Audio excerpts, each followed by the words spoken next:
Најпрво, многу ви благодарам што дојдовте во Министерството за образование и наука, што имаме можност да продискутираме за значајни прашања, како за вас, така и за нас како институција.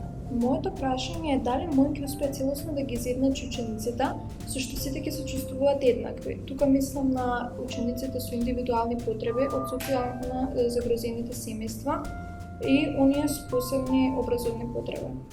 Министерството за образование и наука прави силни напори да обезбеди образование за секое дете.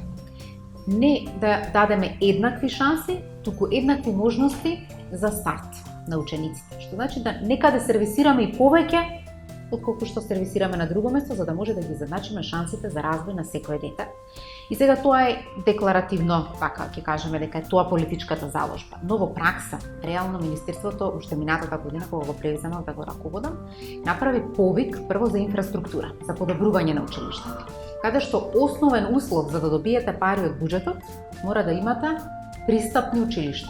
Мора да во проектот за инфраструктура ставите дел за пристапност на училиштата, училниците, влезот и другата инфраструктура што е потребна. Втора работа е дека даваме стипендии, се со цел да ги поддржиме учениците кои што имаат различни образовни потреби за да може да одат во училиште. И дополнително сметаме дека со новиот закон за учебници, и тоа како правиме исчекор, да оние кои што немаат материјални средства за дигитализација да ги обезбеди државата, за оние кои што не може да читаат или имаат одреден проблем со видот, да имаме учебници со браево писмо и исто така да се обезбедат аудио верзии од учебниците. Ово кажува дека навистина се стремиме да постигнеме друг квалитет на образование и вклучување на сите. Но знаете дека голем предизвик е да ги трансформираме специјалните школи кои што во моментот постојат, и затоа имаме законска регулатива да тие станат ресурсни центри, од каде што наставници ќе доаѓаат во другите школи, а учениците сите и оние со типичен и атипичен развој ќе бидат во школите заедно со нивните наставници, но затоа пообезбедуваме образовни асистенти. Од септември месец треба да почнат 400 образовни асистенти кои што ќе бидат на помош на наставниците во школите за да помогнат со справување со сите предизвици кои што ги носат вакви комбинирани паралелки на деца со атипичен и типичен развој. Јас имам всушност две прашања, меѓутоа кога ќе пројдат сите втората ќе го поставам, а сега за првата. Дали МОН има визија како ќе ги задржи талентираните ученици во земјата, заради тоа што сите сме сведоци на масовно иселување од држава во странство и потоа не се враќаат назад? Тоа е голем предизвик за државата. И ние се трудиме првенствено да ја смениме сликата за образованието дома. Нашите ученици како да поминуваат низ процес на образование, но чувствуваат дека нешто недостига, а тоа е дека образованието не го дава својот максимум за да ги искористи и да ги зајакне нивните потенцијали и затоа се ја гледаат иднината надвор. Со новиот концепт на образование и тоа се обидуваме да го направиме, да им дадеме можност на учениците за избор. Ке имаат можност секоја година да имаат 2 изборни предмети уште во основно образование. Значи да себе си се реализираат во она кое што најдобро или најмногу го сакаат или најдобро го знаат. И на тој начин полека ги профилирате, но и ги остварувате нивните желби. Тоа е првиот чекор. И тука се гледа кој талент е доминантен или што е тоа кој што на ученикот треба дополнително да му го дадеме за да ги оствари своите потенцијали. Министерството дава одредени стипендии за оние кои што постигнуваат награди. Но процесот на детекција кој е талентиран, кој не, или кој треба повеќе да му се даде како знаење за да може да се развива себе како талентиран ученик, нема систем за тоа. И затоа преку новиот концепт на образование тоа го правиме. Даваме можност за избор, го детектираме талентот и на тој начин после си даваме шансата школата рече, тука ќе имаме секција за тоа, тука треба да го испратиме на надпревар и да платиме за тоа. Но ова се првите чекори што ги правиме. Инаку законското решение нуди посебни програми за поддршка на талентираните, но ја не сметам дека парите се единствената поддршка на талентираните, туку напротив, нивна грижа за овие ученици и нивно поврзување со напредни наставници кои што ќе им ја хранат потребата за знаење. И сметам дека заедно ќе успееме со новата концепција за основно да го постигнеме и овој дел за континуирана грижа и напредок на талентираните ученици. Моето прашање е дали ќе се воведат поголеми мерки за учениците кои спроведуваат било каков вид насилство во училиштето, например чистење на дворот, помагање на децата со посебни потреби и други активности како казна. Да, булингот и насилството врсничко е нешто кое што е предизвик во целиот свет и кај нас. системите во моментов поставуваат повеќе можност за поддршка. Јас велам дека едно дете веројатно има одредени негативни влијанија од возрастни, за да може да стигне до позиција да нападне или вознемирува друго дете. И затоа за нас возрастните е значено да работиме многу на системот на поддршка, тоа е психолошко-педагошката служба, која што првенствено ова би го детектирала и би работела во континуитет на поединечно ниво и на ниво на семејство заедно со тој ученик. Секако, паралелно работиме и на нова програма за педагошко-психолошката служба. Сите сме сведоци дека кај педагог-психолог не испраќаат под казна.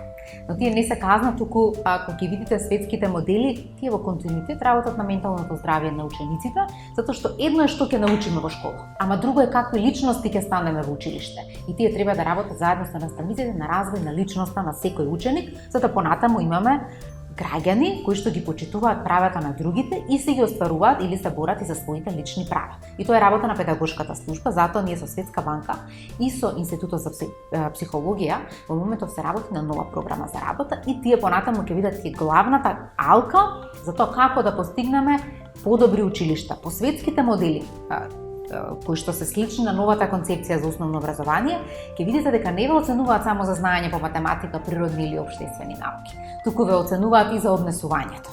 И дека не може да имате 5 подреден предмет, а при тоа да вознемирувате други ученици, да се однесувате невоспитано или негрижливо кон околината, животните и кон другите врсници. Ова кажува дека полека целиот систем го вртиме кон тоа да имаме воспитна компонента. Казнувањето, оцрнувањето и посочувањето како негативен пример дека вие сега ќе чистите, тоа само може да ја зголеми агресијата, затоа што тоа ми е и блиско како професија, да кажам, социјална работа е мојот бекграунд.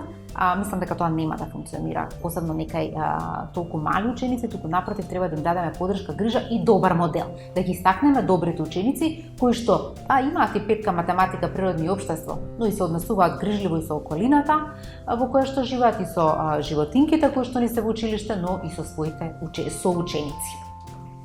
Дали има можност број на стипендирани ученици кои се талентирани, социјално загрозени и ученици кои имаат потреби да се зголеми? Да, ние почнавме да ги зголемуваме стипендиите посебно во средно образование. Во средно стручно образование оваа година стипендиите за 2000 ученици ќе бидат 3500 денари. Сакаме полека да ги изедначиме и другите нивоа на стипендии и да сите стипендии кои што се ученички стипендии бидат 3500 денари. Јас мислам дека ќе го постигнеме тоа како договор и од септември месец оваа ќе биде сумата, што е значајно зголемување затоа што стипендиите се движеа од некаде 900 денари па до 2900 и беа различни за различни теми. Сега мислам дека ќе успееме да постигнеме едно ниво повисоко на стипендиите и сметам дека тие треба да растат понатаму. Сега, ако може да го поставам второто прашање. Како планирате да ги санирате сите штети кои што беа направени врз децата од онлайн наставата, социјалната дистанца и слично? Дали е можно да се организираат повеќе психолошки работилници за учениците, а се разбира и за наставниците и родителите? Да. Ја најпрво очекувам да направиме максимум за од септември да се вратиме во полни училници, полни дворови и тоа е нешто кој што мораме како прв чекор да го направиме за да ги санираме сите предизвици кои што се појавија заради онлайн учењето. Втора работа е мора да тестираме какви загуби имаме.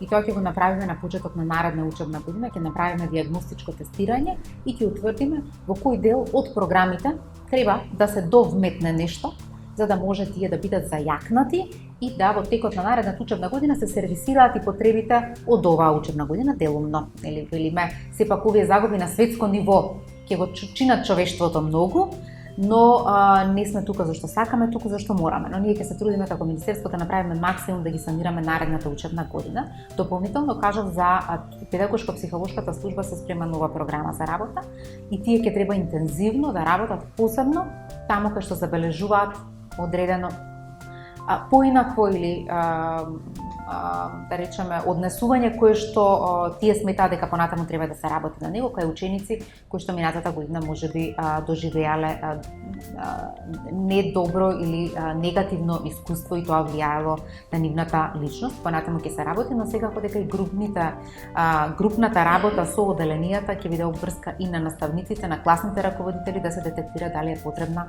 дополнителна помош или инвестиција во овој дел за да можеме да ги надминеме заеднички потреби.